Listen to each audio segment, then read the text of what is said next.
Good morning. আজকে খুব exciting কিছু করতে চলেছি আমরা। ব্লগে সবটা বলবো। আমরা দ্য উডল্যান্ডসে থাকি, হিউস্টন শহরের একটা ডিস্ট্রিক্ট, হার্ট অফ দ্য সিটির থেকে বেশ দূরে। কিন্তু আমার এই জায়গাটা খুব ভালো লেগেছে, কারণ শহরের কোলাহল থেকে দূরে আর সবুজে ঘেরা, বেশ শান্ত পরিবেশ। মার্কেটিং, শপিং প্লেস সবই অ্যাভেলেবেল, কিন্তু এগিয়ে এলেই এরকম একটা সুন্দর রাস্তা, দুধারে পাইন, ওক আর সেজার গাছের ফরেস্ট, মাঝে এরম স্মুথ রাস্তা। ড্রাইভে যেতে আলাদাই মজা। হালকা গান চালিয়ে জিপিএসের লোকেশন সেট করে দিয়ে ব্যাস লং ড্রাইভে বেরিয়ে পড়ো।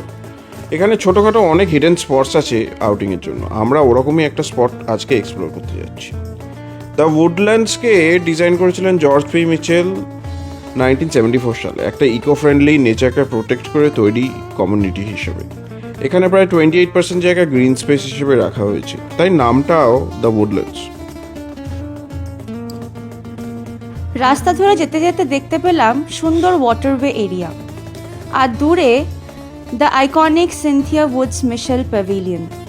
এখানে অনেক বড় বড় কনসার্ট হয় আর পৃথিবীর ফেমাস আর্টিস্টরা পারফর্ম করতে আসে। উডল্যান্ডসের ইকোনমি অনেক স্ট্রং, এখানে অনেক কর্পোরেট অফিস আছে, তাই এটা হিউস্টনের একটা খুব ইম্পর্ট্যান্ট অংশ। এবার জার্নিটা ধীরে ধীরে নর্থের দিকে। প্রতি মাইলে সিটির হাসেল কমতে থাকছে আর নেচারের সাউন্ড বাড়তে থাকছে। প্রায় 30 to 40 মিনিট ড্রাইভের পর আমরা পৌঁছে যাই লেক কনরোতে। আমরা ডেস্টিনেশনে পৌঁছে গেছি। মাথাপিছু $8 এন্ট্রি ফি, যেটা আমরা গাড়িতে আস্তে আস্তে কেটে ফেলেছি। এন্ট্রান্সে দেখিয়ে ঢুকে পড়ব। পার্কিং স্পেস আছে অনেক ভেতরে, তাই বিশেষ ভাবনার কারণ নেই। হাই, আজকে আমরা এসে গেছি একটা নতুন ব্লগ নিয়ে। আজকে উইকেন্ড, কিন্তু উইকেন্ডে এত কাজ ছিল যে আজকে আমরা সকাল থেকে এই প্ল্যান করে দূরে কোথাও যাব, সারাটা দিন স্পেন্ড করব, ওরকম সুযোগ হয়নি। আজকে সকালবেলা ও গেছিল লন্ড্রি করতে, কার ওয়াশে গেছিল, আমি ব্রেকফাস্ট প্রিপেয়ার করছিলাম, লাঞ্চ প্রিপেয়ার করছিলাম, সব করতে গিয়ে অনেক লেট হয়ে গেছে। তাই কাছাকাছি একটা জায়গা খুব সুন্দর কাছে পিঠের মধ্যে খুঁজছিলাম আমরা। তো আজকে খুঁজে পেয়েছি আমরা লেক কনরো।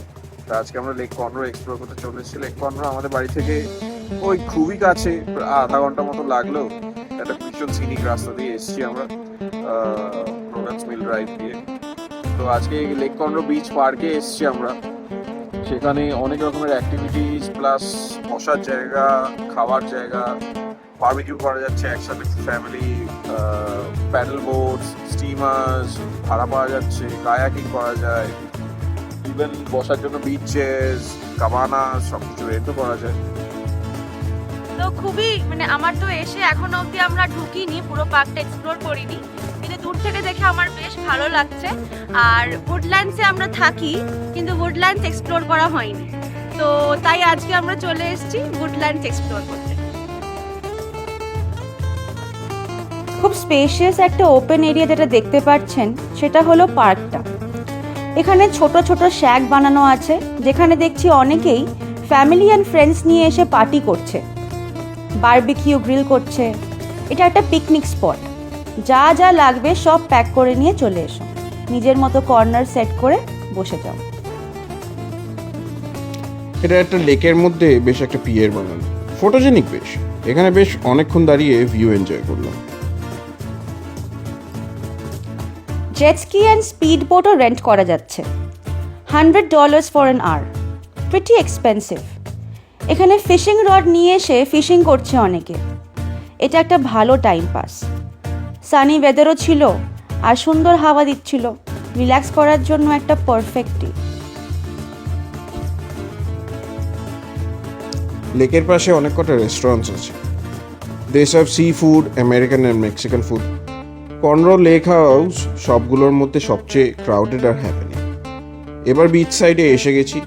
ছোট বিচ, কিন্তু খুব হ্যাপেনিং জায়গাটা। বাচ্চাদের খুব মজা, একটা করে টিউব নিয়ে জলে নেমে পড়েছে।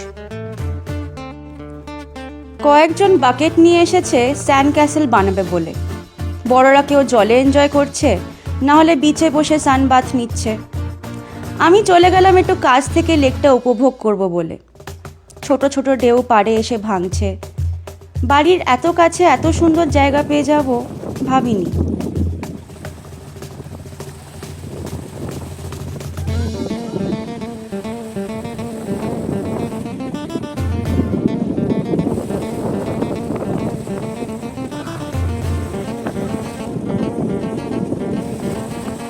আমরা বাড়ি থেকে চেয়ার্স অ্যান্ড আমব্রেলা নিয়ে এসেছিলাম। এই ট্রাভেল চেয়ার্সগুলো খুব কাজের, বেশ শক্তপোক্ত, একটার সঙ্গে একটা mini cooler, bottle holder, storage area সব আছে। দুটোই ভীষণ কমফোর্টেবল, প্যাক আনপ্যাক করা খুবই ইজি। ওয়েট বিশেষ একটা নয়, তাই নিয়ে ঘুরে বেড়ানো খুব সহজ। আমরা লাঞ্চে এনেছিলাম egg chicken fried rice, coke আর কিছু চিপস।